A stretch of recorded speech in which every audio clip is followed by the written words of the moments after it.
Olá, pessoal, bom dia. Aqui é a Tenente Celiana, professora de Sociologia. Como vocês estão? Espero que estejam todos bem e dispostos para que a gente dê continuidade às discussões sobre o nosso tema meio ambiente e sociedade. Trouxe aqui uma imagem para que a gente possa refletir, resgatar um pouquinho do que a gente viu na aula passada e nos animar, nos motivar para continuar a nossa discussão. Bem, comentem aí comigo no chat o que essa imagem nos traz de inspiração, nos traz de provocação. Nós temos muitos elementos aqui que vão reforçar as perspectivas que nós já vimos sobre o tema meio ambiente. Nós temos aqui a representação do aquecimento global, da extinção de espécies, do desmatamento, da exploração mineral, do uso de transgênicos ali, ó, representado pelos milhos ali ao fundo. Nós temos a poluição, nós temos o descarte incorreto de rejeitos industriais nos oceanos. Temos mudanças climáticas aí, ó, representadas pelas nuvens, poluição, falta d'água. Então, nós temos muitos problemas relacionados aos nossos recursos naturais, ao meio ambiente. Nós vimos na aula passada que a questão ambiental, vista do ponto de vista da sociologia, não pode desconsiderar a ação humana no meio ambiente. Então, o nosso meio ambiente é resultado das ações da vida em sociedade,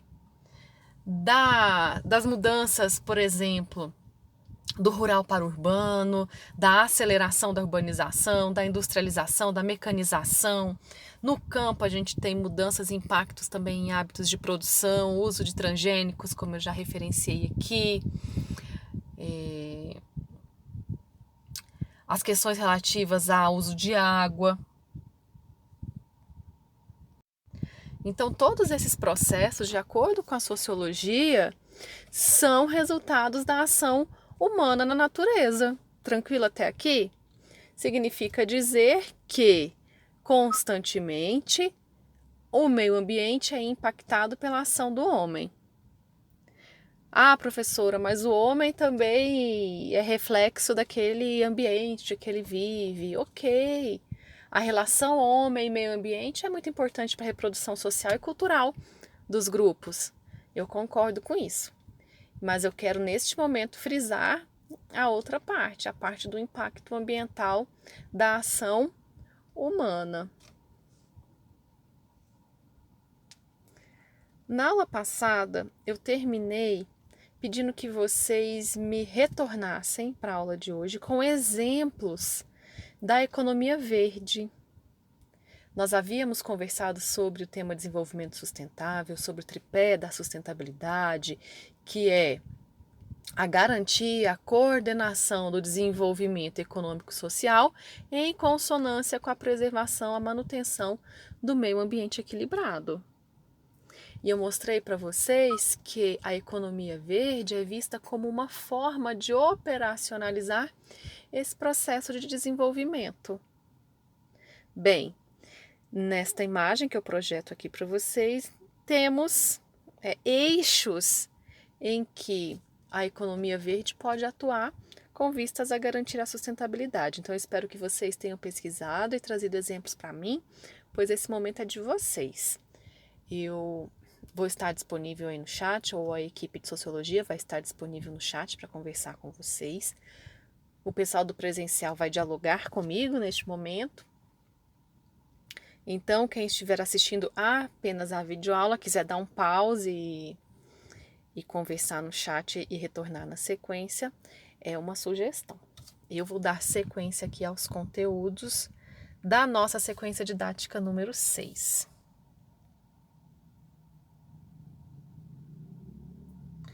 Economia verde, pessoal, assunto que eu já apresentei na aula anterior, que eu já os motivei a fazer pesquisa. é um conceito definido pelo Programa das Nações Unidas para o Meio Ambiente, o PNUMA. De acordo com o PNUMA, uma economia verde é uma economia que resulta em melhoria do bem-estar da humanidade e igualdade social, ao mesmo tempo em que reduz os riscos ambientais e a escassez ecológica. Então, a economia verde é um conjunto de estratégias que buscam, olha essa palavra que a gente viu tanto, que é o bem-estar. Conjunto de estratégias que buscam o bem-estar das pessoas, de forma a coordenar os processos produtivos.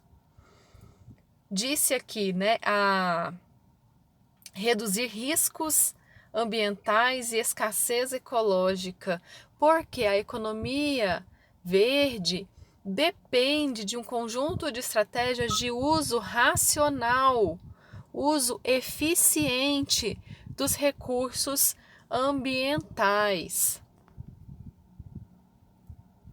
A economia verde tem como principais características, portanto, estratégias de baixa emissão de carbono. Esse ponto é muito importante para a nossa aula. Eficiência no uso de recursos. Que recursos são esses? Recursos ambientais. Busca pela inclusão social. O que é isso, pessoal? Busca pela inclusão social na perspectiva da produção e do consumo. Vamos incluir as populações em estratégias de produção mais sustentáveis?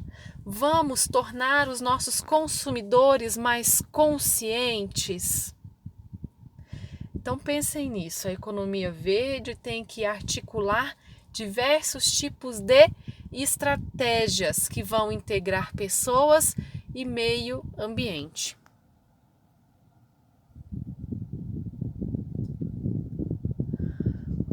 Para que a economia verde dê certo, funcione, é importante que ela articule a oferta de empregos, o consumo consciente, reciclagem, reutilização de bens, uso de energia limpa e valorização da biodiversidade. Provavelmente vocês já devem ter ouvido falar nos 3 R's, né? Reutilizar, reciclar, reaproveitar. É uma estratégia de economia verde, tornar útil, usar ao máximo, reaproveitar. Espera-se que seus resultados sejam a melhoria da qualidade de vida para todos, diminuição das desigualdades entre ricos e pobres, conservação da biodiversidade e preservação dos serviços ambientais. É como se essa estratégia de economia fosse uma grande aposta no mundo contemporâneo, no mundo em que o tema ambiental está em alta. Eu já falei disso para vocês na aula passada. Mas nem só de boas expectativas vive a economia verde. Ela também é bastante criticada. Ela é chamada de ambientalismo de mercado por pessoas que participam de ONGs e movimentos sociais. Há estudos acadêmicos também que vão atacar a perspectiva da economia verde. É como se o mercado lucrasse em cima do meio ambiente. É possível que a principal crítica sobre a economia verde seja o fato de que é impossível a gente colocar um preço nos recursos ambientais. Não há uma métrica justa para dizer quanto vale a água, quanto vale o ar, quanto vale a floresta. Então, os críticos da economia verde vão atacar sobremaneira essa perspectiva de tornar o meio ambiente mercadoria, lucrar em cima do meio ambiente.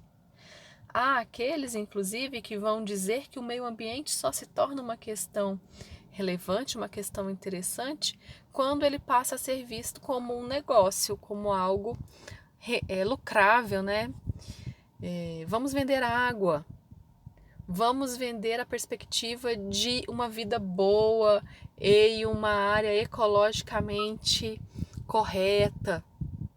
em um condomínio de luxo, muitas vezes, que oferece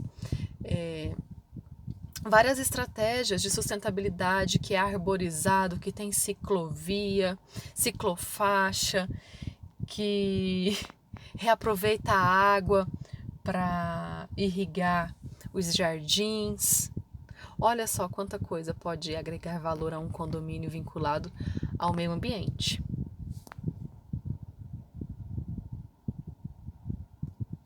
Há pouco eu falei para vocês que o tema das energias renováveis seria importante para a nossa aula. Eu faço aqui um adendo na nossa aula para que a gente fale sobre isso.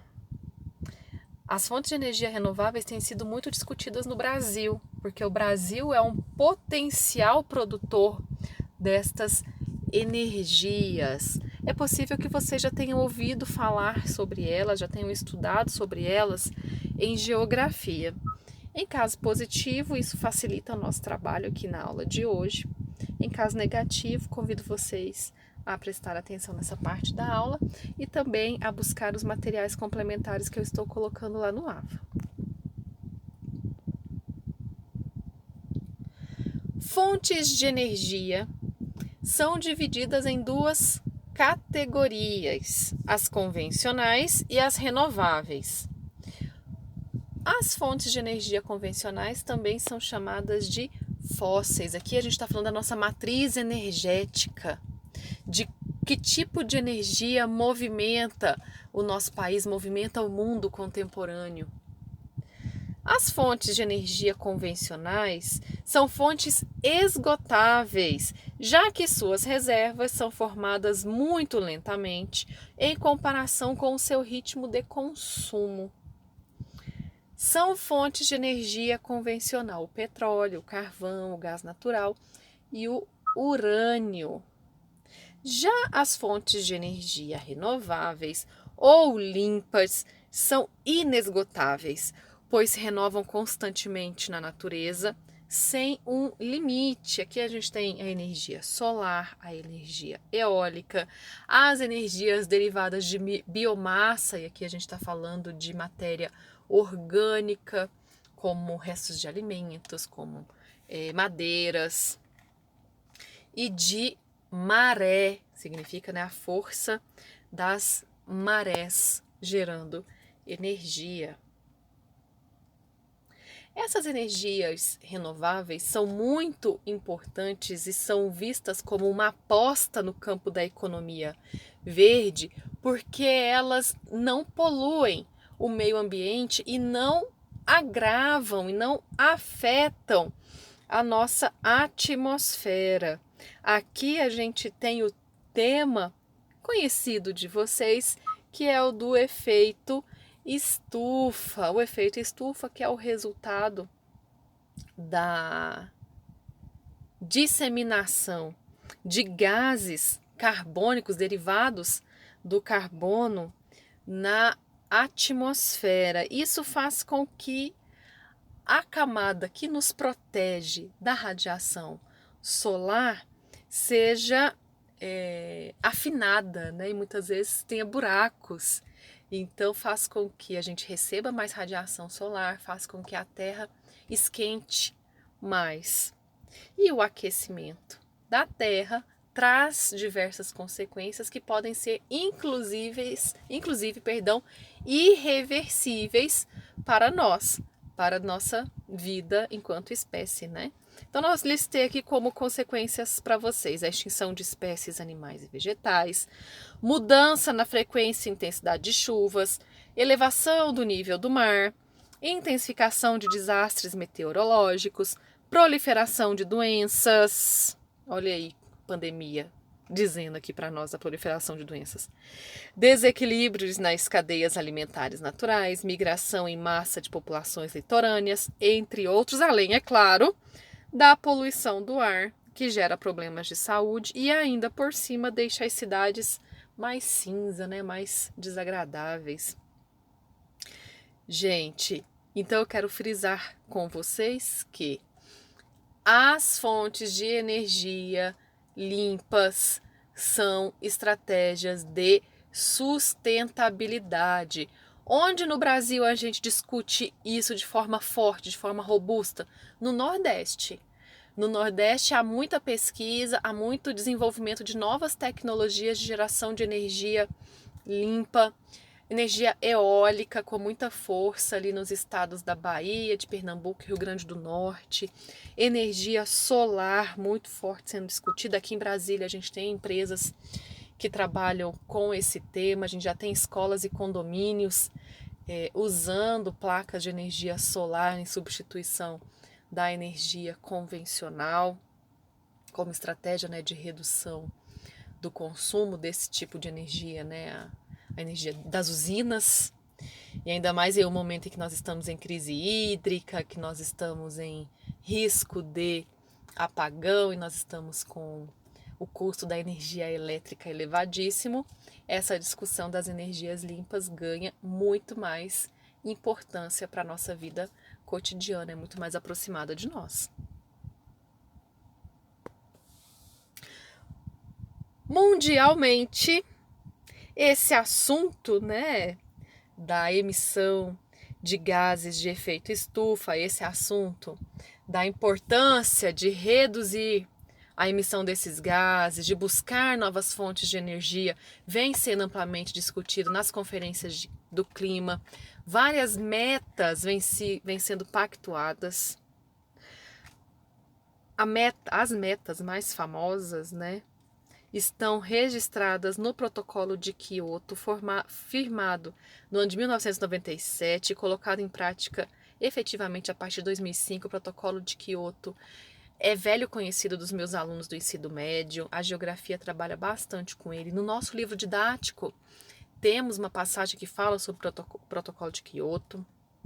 O Acordo Climático Global mais recente foi o Acordo de Paris, aprovado por 195 países participantes da Conferência das Nações Unidas pelas Mudanças Climáticas, inclusive os nossos maiores poluidores, China e Estados Unidos, assinaram esse acordo. O acordo diminui os gases de efeito estufa, GE, e pretende restringir o aumento da temperatura média global a 1,5 grau acima dos níveis pré-industriais, além de garantir que países ricos invistam um total de 100 bilhões de dólares por ano para alcançar seus objetivos. Gente, essa meta de aquecimento global tem sido muito revisada e discutida neste ano, porque nós temos agora, iniciando no final do mês, a COP26, que é a Conferência das Nações Unidas para as Mudanças Climáticas, que vai acontecer em Glasgow. Então fiquem atentos aí, a partir do próximo final de semana vamos ter 2 semanas, nossa, professora gaguejando, vamos ter 2 semanas de discussão de meio ambiente aí forte na mídia, resultado dos trabalhos da COP26. Sobre os temas mudanças climáticas, conferências de clima, eu postei para vocês lá no AVA uma aula que a equipe de geografia do 3º ano produziu para a disciplina de tópicos especiais em ciências humanas. Está lá postado o material na nossa página de base comum. Então, os alunos que são do Camil, que não tiveram acesso a esta aula, né, podem acessar o conteúdo lá na página de Sociologia. O Acordo de Paris, pessoal, foi a primeira vez que um acordo gerou um consenso global de que é preciso desacelerar as emissões e, posteriormente, diminuí-las. Significa dizer que, a partir do Acordo de Paris, o mundo, e aqui o mundo sendo aqueles países que participam das Nações Unidas, né? O mundo das Nações Unidas pactuou a importância de revermos as metas de emissão de gases poluentes, de aquecimento global, porque os prejuízos já estão sendo sentidos em todas as partes do mundo. No Acordo de Paris, o Brasil comprometeu-se a reduzir as emissões de gases em 37% abaixo dos níveis de 2005 até 2025. e reduzir as emissões de gases em 43% abaixo dos níveis de 2005 até 2030. Para tanto, o Brasil precisa aumentar a produção de bioenergia sustentável na matriz energética em 18% até 2030, reflorestar 12 milhões de hectares de florestas e alcançar 45% de energias renováveis na matriz energética em 2030, isto de acordo com o Ministério do Meio Ambiente. Então, para dar conta de metas não são consideradas metas tão ousadas assim, mas para dar conta destas metas, o Brasil precisa investir em quem? Lá nas energias limpas, nas energias renováveis, e elas estão aqui representadas na imagem que eu trago para vocês. Ó, energia solar, energia eólica.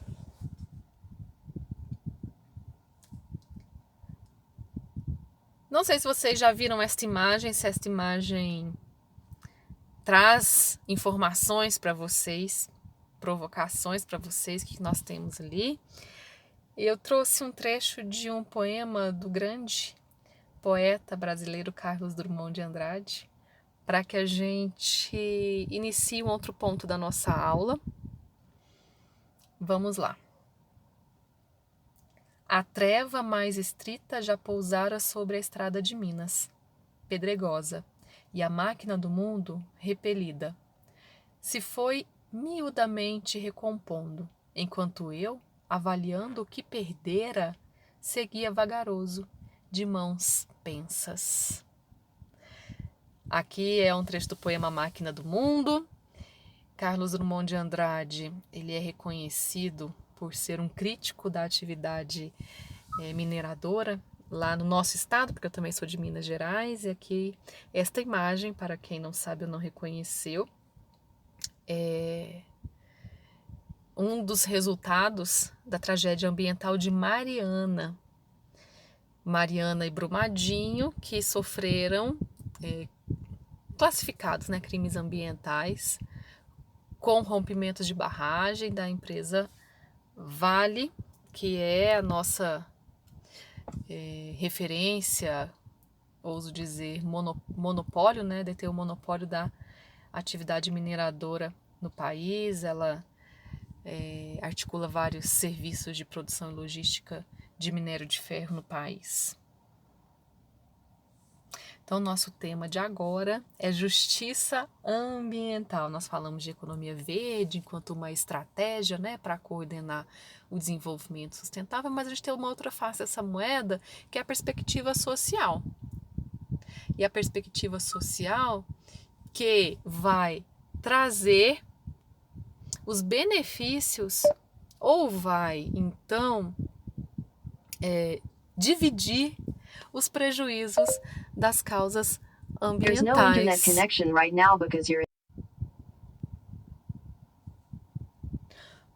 Para que a gente se situe acerca do termo justiça ambiental, a gente deve entender o quê?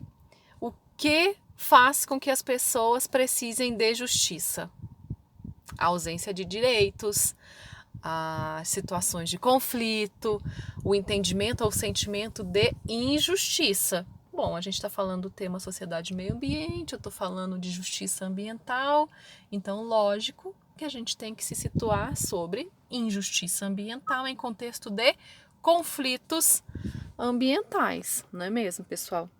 Conflitos ambientais são aqueles envolvendo grupos sociais com modos diferenciados de apropriação, uso e significação do território, tendo origem quando pelo menos um dos grupos tem a continuidade das formas sociais do meio que desenvolvem ameaçada por impactos indesejáveis, transmitidos pelo solo, água, ar ou sistemas vivos, decorrentes do exercício das práticas de outros grupos. Ai, professora, que definição complexa!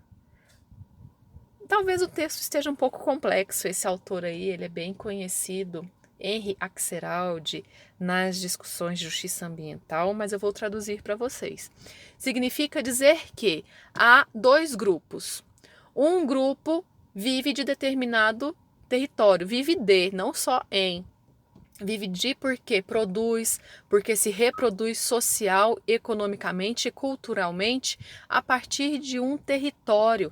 Ali faz sentido para aquela família, pode ser agricultor, pode ser indígena, pode ser quilombola, pode ser pescador, pode ser um extrativista. Uma família que vive daquele território, que vive disso, né? Tudo ali tem sentido para ele. A produção tem sentido para ele, a localização das casas tem sentido para ele, a localização da casa de reza ou da igreja, ou do oratório, do cemitério, todos os cantos daquele chão, daquela terra, daquele território tem sentido, tem significado para aquele grupo. Daí, este grupo vivente que está ali no território original sofre impactos ambientais causados por um outro grupo de interesse ali, pode ser um outro grupo de interesse econômico. Ao longo das próximas telas, vocês vão entender bem direitinho o que é isso. Então, o conflito ambiental é um conflito em que envolve mais de um grupo de interesse e que um grupo vai sofrer impacto é óbvio que é indesejado, né, professora? Um impacto indesejado da atividade daquele outro grupo de interesse. Ele vai perder seu território, ele vai ter a sua produção afetada, ele vai ter a sua lógica social e cultural afetadas de forma determinante pela ação de um outro grupo. Os conflitos ambientais geralmente se devem a dois motivos, a duas causas, né? A implementação de áreas de preservação ambiental e aos empreendimentos econômicos com grande impacto ambiental. Vamos lá. A área de preservação ambiental significa que determinado território vai ser demarcado, delimitado, fechado, ali não se mora e ali não se planta mais. As populações que eventualmente estivessem ali têm que ser retiradas. É um impacto ou não é? Gera conflito ou não gera? Tenho que preservar determinada área, logo as pessoas não podem habitar ali. Segundo caso, os empreendimentos econômicos. Que tipo de empreendimento é esse? Posso citar para vocês as hidrelétricas, posso citar para vocês os espaços em que as mineradoras, né? Falei do caso de Mariana e Brumadinho. Os espaços lá em que as mineradoras vão cercar e explorar, empreendimentos como transposições de rio, como estradas, tem impacto ambiental porque, né, tem que desmatar para fazer ali a pavimentação, por exemplo. Uma transposição de rio vai tirar o fluxo normal de um rio, alterar o fluxo de um rio. A gente teve muitas discussões nesse sentido na época da Copa e das Olimpíadas, né, com a construção de empreendimentos esportivos, as obras do PAC que impactaram o meio ambiente. Então, traz conflito? Traz. Por quê? Porque de um lado a gente tem, seja no caso 1, a necessidade de retirada das pessoas para a preservação de determinada área. No caso 2, a gente tem os grandes empreendimentos que vão impactar a vida das pessoas. Seja retirando elas dali, seja tirando o curso da água, de onde elas tiram, né, sua subsistência, seja alterando todo o ecossistema local, modifica também a vida das pessoas que dependem daquele território para se reproduzir social e economicamente. A Fiocruz, aqui é um dado de interesse para vocês, de curiosidade, aqueles que são mais curiosos podem acessar, produz um mapa de injustiça ambiental, de conflitos ambientais e saúde no Brasil. Desde 2012, se não me engano, a Fiocruz tem esse trabalho, eles traçam um paralelo entre a injustiça ambiental e os impactos na saúde coletiva. Então, vocês podem pesquisar por tipo de população, por estado, por tipo de impacto ambiental que a gente vai ter o resultado projetado aqui no mapa. É uma ferramenta bem interessante que é bem referenciada, né, quando se pesquisa temas conflitos ambientais. A origem da expressão justiça ambiental remonta aos movimentos sociais norte-americanos que, a partir da década de 60, passaram a reivindicar direitos civis às populações afrodescendentes existentes nos Estados Unidos, bem como a protestar contra a exposição humana à contaminação tóxica de origem industrial. Então, olha só, pessoal. O tema justiça ambiental, o reconhecimento de conflitos ambientais, a perspectiva de injustiças ambientais são temas, são conceitos que surgem, se fortalecem pela atuação de movimentos sociais. Aqui eu trouxe para vocês uma ênfase na atuação dos movimentos por direitos civis dos Estados Unidos. Em meados do século XX, a gente tem o surgimento dos movimentos ambientalistas e esses movimentos vão passar a denunciar as situações de conflito e de injustiça ambiental. Já que eu já falei delas para vocês, mas não conceituei, segue, portanto, o conceito, né, de justiça ambiental enquanto um princípio também, uma forma de compreender e analisar a questão ambiental. A justiça ambiental é o conjunto de princípios em que nenhum grupo de pessoas, desde grupos étnicos ou de classe, seja submetido a arcar desproporcionalmente com as consequências ambientais negativas resultantes de decisões e atividades econômicas, de políticas públicas, assim como a ausência ou omissão das mesmas. Esse também é um conceito do Axelrod, que eu já apresentei para vocês na aula de hoje.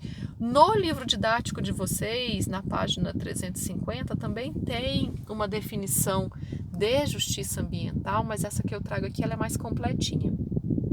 Então, justiça ambiental é um conjunto de princípios que entende que nenhum grupo social, seja por motivo étnico, seja por motivo de classe, arque de forma desproporcional, arque a mais com a conta, com os impactos das ações que agridem o meio ambiente. Essas ações podem ser resultado da atividade econômica ou mesmo de políticas públicas, ainda que resultem da ausência ou omissão dessas políticas públicas. E aqui cito como políticas públicas aquela que eu já falei há pouco, o Programa de Aceleração do Crescimento, o PAC, que fez grandes obras no Brasil, obras de infraestrutura. Então, essas obras também afetaram as populações, afetaram mais a quem? Mais as populações pobres, mais as populações que precisam ser retiradas para a construção destes empreendimentos. Então, justiça ambiental é um conjunto de princípios que entende, que advoga que nenhum grupo tem que arcar mais com a conta, com os problemas, com os impactos ambientais. Para ilustrar esse tópico, trouxe aqui para vocês uma notícia lá do portal G1 de Minas Gerais. É uma notícia deste ano, do mês de junho, que diz: Brumadinho. Vocês já sabem que em Brumadinho, no ano de 2019, nós tivemos o rompimento de uma barragem da mineradora da Vale, né? Brumadinho, Ministério Público Federal contesta Vale e diz que não houve acordo entre mineradora e indígenas atingidos.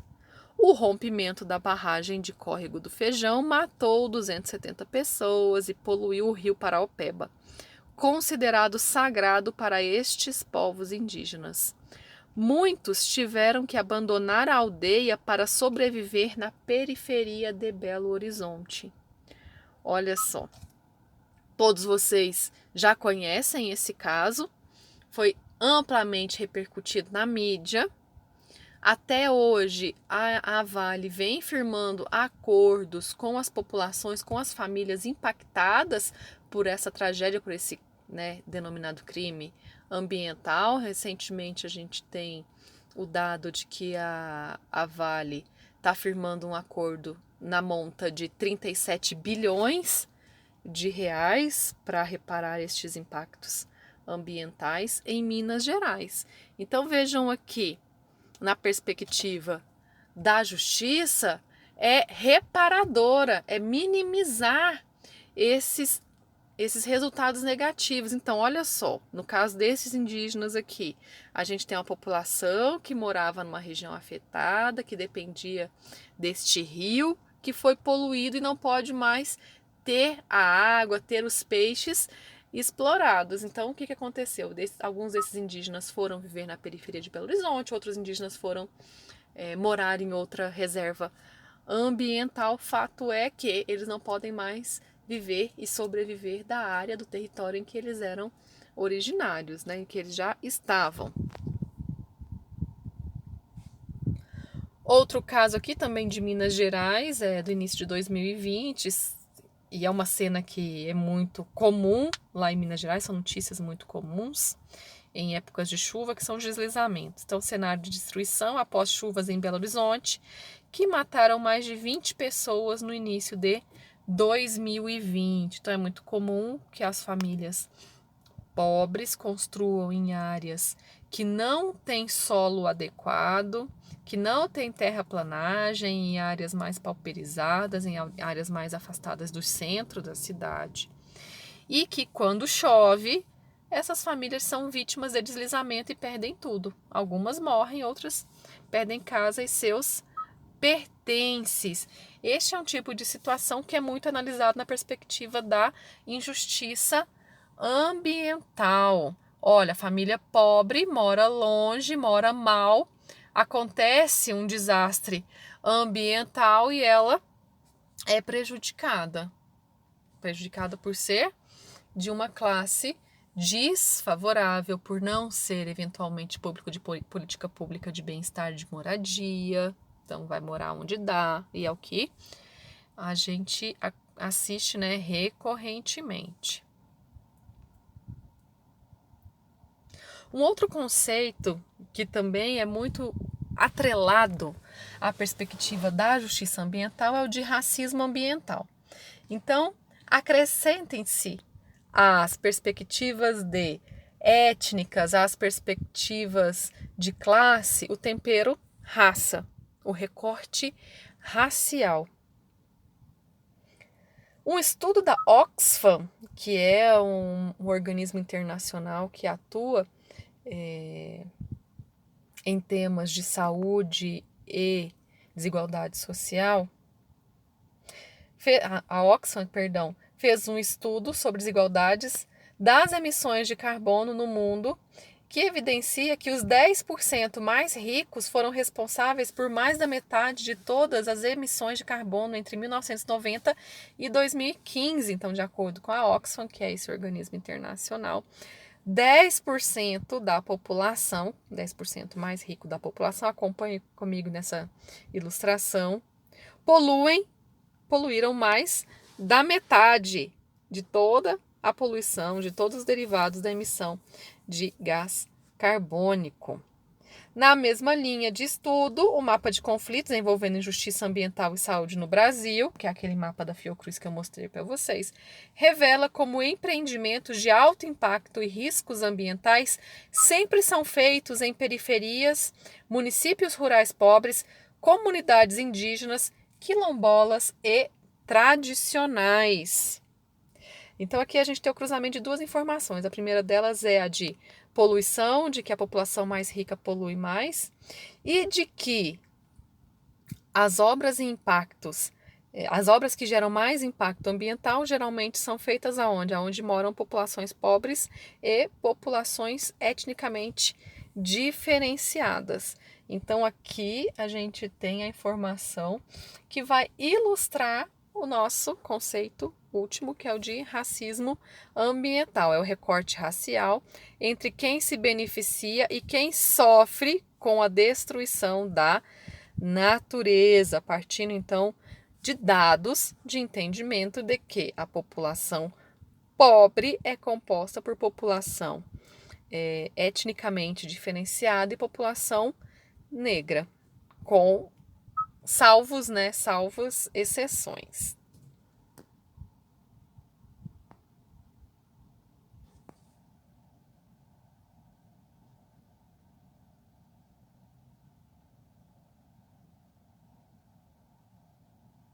O último ponto da nossa aula de hoje é o ponto que evidencia que o meio ambiente é responsabilidade de todos nós. Até agora nós falamos da perspectiva econômica com a economia verde, nós falamos da perspectiva social com a justiça ambiental, as perspectivas de injustiça ambiental, os impactos ambientais, mas a gente não pode encerrar as nossas discussões sem reconhecer que o meio ambiente é um compromisso de todos nós. Eu trouxe aqui o que está escrito na nossa Constituição Federal de 1988, no artigo 225. Todos têm direito ao meio ambiente ecologicamente equilibrado, bem de uso comum do povo e essencial à sadia qualidade de vida, impondo-se ao poder público e à coletividade o dever de defendê-lo e preservá-lo para as presentes e futuras gerações. Então vejam aqui a nossa Constituição adota uma perspectiva de sustentabilidade e reconhece que cuidar do meio ambiente não é só dever do poder público, é dever de todos nós. E eu não posso deixar de falar de quem nos mantém, né? Nossa instituição mantenedora, mas aqui no recorte de Forças Armadas, né? Nossa instituição mantenedora é o Exército. Mas eu quero falar de um assunto, pessoal, que tem ganhado relevância, na verdade ele reviveu, eu vou usar esse termo reviveu, que é o Conselho Nacional da Amazônia Legal. A Amazônia Legal, você já deve ter ouvido falar, é um recorte do nosso território em que se encontra a floresta amazônica. Vocês sabem que a floresta amazônica não está só no Brasil, né? Ela está em outros países da América do Sul também, mas no Brasil ela está nos estados da região norte. Ok? Até aqui? No ano de 1995 foi criado esse conselho, o Conselho Nacional da Amazônia Legal, que tem por objetivo coordenar a política ambiental, promover parcerias com vista à proteção da Amazônia Legal, proteger a nossa floresta amazônica. Só que esse conselho ele não vinha sendo utilizado. Daí no ano de 2019, o governo brasileiro resolveu reviver, por isso que eu usei esse termo para vocês, este conselho. Daí foi lançado o decreto 10.239 no ano de 2020, reconfigurando este conselho, passando a presidência dele, aliás, a secretaria executiva dele para a vice-presidência da República, então tem um peso bastante grande esse conselho. Nesse conselho se discute então a preservação, proteção ambiental, a coordenação e integração de ações dos mais diversos setores governamentais, desenvolvimento científico e inovação, repressão e prevenção de atividades ilícitas. Aonde, professora? No recorte territorial da Amazônia Legal. As Forças Armadas participam de que forma desse conselho? As Forças Armadas vêm atuando em operações que vão prevenir e reprimir crimes ambientais, pessoal.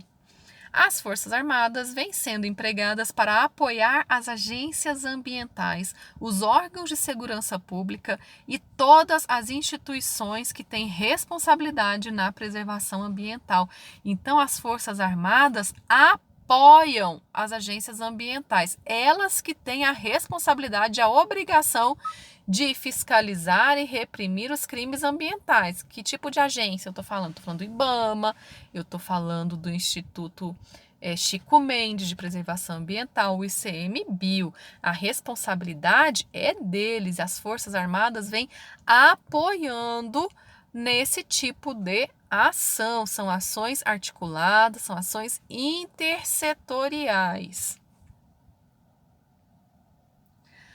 Tem aqui uma notícia que é do site do governo: Forças Armadas integram Operação Samaúma de combate a crimes ambientais. E aqui a gente tem na descrição, na terça-feira, 6 de julho de 2021, ministros e representantes de órgãos e entidades de proteção ambiental e de segurança pública discutiram a importância da Operação Samaúma de combate a crimes ambientais em reunião no Centro Gestor e Operacional do Sistema de Proteção Amazônia Sensipan. O ministro da Defesa, Walter Souza Braga Neto, esteve no evento ao lado do vice-presidente da República e presidente do Conselho Nacional da Amazônia Legal, Antônio Hamilton Martins Mourão. Então, pessoal, a gente tem aqui só para mostrar para vocês que tem essa operação aí, tem várias notícias sobre ela. A gente tem ela vinculada à perspectiva da garantia da lei e da ordem na atuação das Forças Armadas. Tem ações no estado do Pará de combate a desmatamento e crime ambiental no Pará vinculado a ela. A gente tem a ação do Exército muito destacada nesse tipo de ação de desmatamento, de combate a incêndios. Então, sugiro que vocês deem uma pesquisada em notícias relativas a este assunto, até para que a gente compreenda o tamanho da atuação, a capilaridade da atuação das Forças Armadas. Encerro aqui o nosso encontro de hoje. Eu espero que vocês tenham aproveitado esse tanto de informação. E eu encontro vocês amanhã na nossa videoaula de tópicos especiais, que vai ser transmitida para 100% do efetivo do terceiro ano. Até mais, pessoal!